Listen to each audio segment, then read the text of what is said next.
या जो पिछले वर्ष की तुलना में अधिक है और ये 24-25 वित्तीय वर्ष का है। ये जो लक्ष्य हम लोगों ने आज जिनका चयन किया है लगभग 59,000 लोगों का,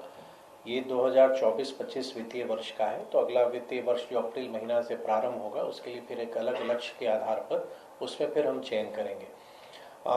जिनका चयन नहीं हुआ है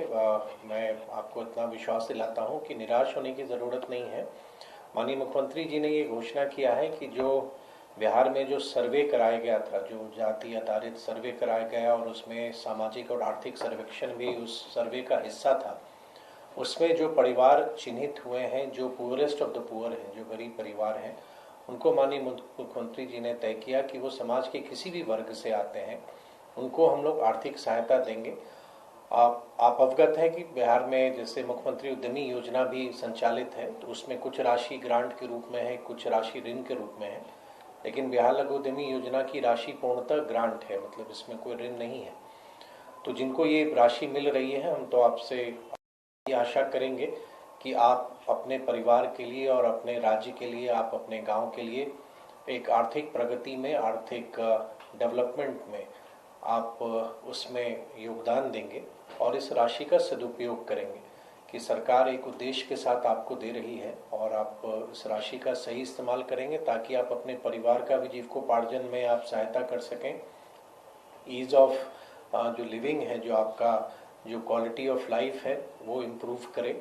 और आपकी परिवार की जो कष्ट है वो एक कोई ना कोई आर्थिक गतिविधि के संचालन से प्रारंभ करके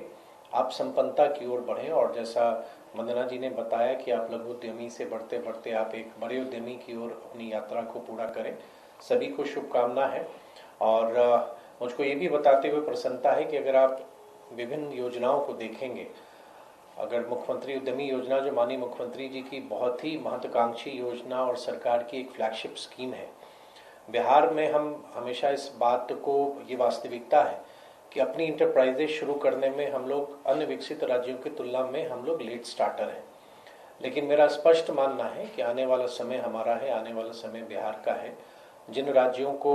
उद्यमिता की दिशा में, जिस दिशा में जितना बढ़ना था वो बढ़े हैं, अब हमारा समय है, अब बिहार की बारी है। और बिहार में क्योंकि उद्यमिता एक नए तरीके से उसकी बढ़ोतरी हो रही है, लोगों में इच्छाएं बढ़ रही हैं और वो परिलक्षित होता है। जो आवेदनों की संख्या अगर हम देखते हैं, चाहे मुख्यमंत्री उद्यमी योजना की हम संख्या देखें या इस बार बिहार लघु उद्यमी योजना की हम संख्या देखें, तो जिस रफ्तार से या जैसे लोगों की संख्या, आवेदनों की संख्या में वृद्धि हो रही है, वो कहीं ना कहीं दर्शाता है कि आज लोग जॉब सीकर की जगह जॉब क्रिएटर बनने की दिशा में भी अब आगे बढ़ चुके हैं। और एक अनुमान से, जैसा अभी वंदना जी ने बताया कि अगर एक उद्यम शुरू होता है तो अगर उस पर 4-5 लोग आश्रित होते हैं तो पूरी अर्थव्यवस्था में और कितने रोजगार का अवसर का भी सृजन होता है, जो डायरेक्ट और अगर इनडायरेक्ट आप देख लें तो अभी लगभग अगर एक अंदाज हम करें तो बिहार सरकार की विभिन्न योजनाओं से लगभग 1.5 लाख के आसपास जरूर ऐसे लाभुक होंगे जो मुख्यमंत्री उद्यमी योजना या बिहार लघु उद्यमी योजना से लाभान्वित होंगे। अगर इस 1.5 लाख लोग पर अगर चार परिवार भी या 5 परिवार भी अगर आश्रित हैं तो आप देख सकते हैं कि ये कितनी बड़ी एक तरह से संरचना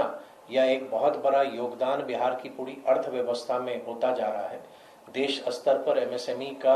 जो अपना जो देश की अर्थव्यवस्था है उसमें बहुत बड़ा योगदान है। आज बिहार भी उस ओर तेजी से बढ़ रहा है। तो वो दिन दूर नहीं है कि जब बिहार भी उद्यमिता के क्षेत्र में और इस तरह के स्मॉल मीडियम इंटरप्राइजेस की दिशा में हम लोग आगे बढ़ेंगे और एक बड़ी संख्या हमारे यहाँ सफल उद्यमियों की होगी जो अपने गांव स्तर पर, पंचायत स्तर पर काम करेंगे। अंतिम बात सिर्फ इतना कहना चाहूँगा, बहुत सही वंदना जी ने कहा कि विभाग का लक्ष्य सिर्फ आपको राशि देना नहीं है। हम मानते हैं कि हमारे यहाँ उद्यमिता अभी शिशु स्तर पर है, कि लोगों को एक हैंड होल्डिंग देने की ज़रूरत है, उनको मदद करने की ज़रूरत है। और विभाग में भी, जिसको प्रधानमंत्री जी जो कहते हैं कि मिनिमम गवर्नमेंट और मैक्सिमम गवर्नेंस, तो जहाँ